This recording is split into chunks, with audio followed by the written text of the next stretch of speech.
Chapter 21. First, your skin turns green. Are we Martians or reptiles? Marco is just able to get out before he is unable to speak. The rest of his complaint sounds like acknowledgement. I love this tale. Cassie thought speaks. You know what she means. A chameleon's tail is almost like a monkey's, curled and strong. You roll your eyes. One goes left, the other right. You can get a 180-degree view without turning your head. You follow behind the others as you make your way to the perimeter of the landing site. Okay, remember, when you see Visser 3 in the window of the Blade ship, it's only a decoy, Jake says. That's what he did in the last Sario rip. So all we have to do is come to the ship from behind.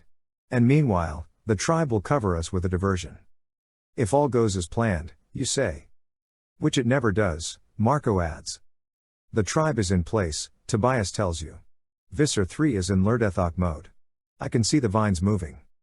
Jake has told you about Visser 3's morph. The Lerdethok is as tall as a tree. It has hundreds of vine-like tentacles. They can strike like whips and squeeze all the breath out of you. Then the Lerdethok can just pop you in its cavernous mouth like good and plenty. It's an experience you're happy to skip. It's dusk, Cassie observes.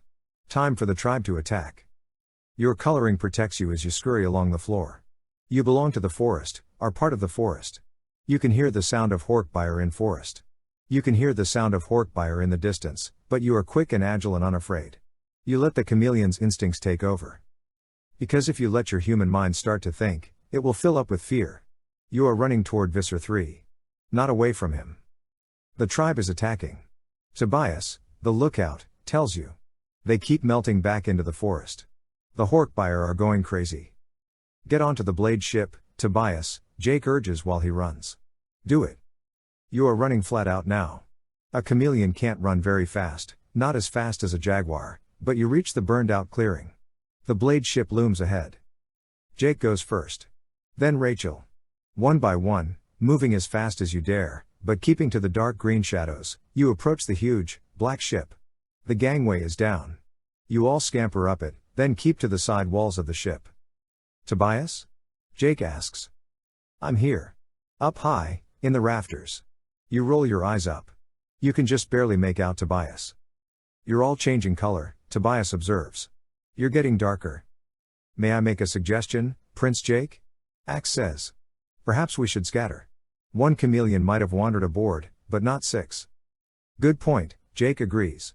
Let's find separate positions. We have to wait until the ship goes back to the same space position and fires its rockets. Then we should land back in our own time. What about Visser 3? Axe asks. When do we destroy him? Rachel asks. Shouldn't we pick a place to hide where we can morph into something really dangerous? We can take him by surprise. Jake hesitates. Wasn't that the plan? Rachel asks urgently. I'm not sure now, Jake says. It might be too dangerous. Maybe we should just let Visser 3 blast us back to our own time. But we'll lose our chance. Rachel argues. I'm with Jake, Marco says. If we live, we can come back and fight another day. I'll go with whatever you all decide, Cassie says. If I can get a word in, Tobias says. This ship is constantly patrolled. And the bridge is full of Taxons. We might be able to take down Visser 3 if we're incredibly lucky. But that doesn't mean we'll survive. Axe? Jake asks. Visser 3 killed my brother. He is my sworn enemy, Axe says. I will meet with him someday. It may not be today. I will follow your decision, Prince Jake. I wish you didn't say that, Jake groans. It's this Sario rip that's complicating things, you say. We don't know if we'll make it back. We don't know if we're part of someone's memory. If we kill Visser 3 now, in this time, what happens to us in real time? This is way too confusing, Cassie sighs. I need a nap, Marco says. And I haven't said that since I was 3 years old. Let's hide, Jake says finally. We still have time to decide. Time is running out for Visser 3. He can't afford to chase that tribe around the forest any longer. The 6 of you melt behind a console. You space yourselves apart, but within thought-speaking distance. Leave them. A terrible voice invades your head. If you had hands, you'd put them over your ears. When Visser 3 talks in thought-speak, it feels as though your whole brain shudders. Leave them behind, Visser 3 continues. He is back in Andalite morph. It is not the punishment those Andalites deserve, but it will have to be enough. Visser 3 places himself in one of the chairs on the bridge. Now take off, you worthless slime, he says to the Taxon captain. A message crackles over the communication system. Bug fighter ready for takeoff. So take off, fool. Visser 3 roars in thought speak. You can feel the great ship rise, but you can't see anything. You feel a burst of optimism. It feels like the first step toward home. Axe, keep track of the time for us, Jake advises in private thought speak. I will, Prince Jake, Axe says. But there is no telling where Visser 3 will order the double blast. The bug fighter and the blade ship have to intersect those Drakon beams. Perhaps they have already agreed on a coordinate. There is no way of knowing. Which means, Rachel says, that if we do want to attack Visser 3, we'd better do it soon. All right, Jake says. Maybe we should. He is cut off by he bleeding of Visser 3 shouting now. The blast rocks you. Flash. You're in the front quad outside school. You're wearing a sweater you haven't worn since last year. Ahead of you is the bus stop. You see Patrolman Teeter directing traffic. He retired last summer. You turn. Rachel is back on the steps of school. Her hair is a good 4 inches shorter. She touches it, frowning. She wore it that way last year. You've gone back in time like you should have. But you've overshot your time. You're a year too early. Chapter 22. What's going on? You say. This isn't a flashback. It's going on too long. But it doesn't feel real, either. Oh, man, Marco says. Does this mean I have to go through homeroom with Ms. Pedalowski again? Something's wrong, you say.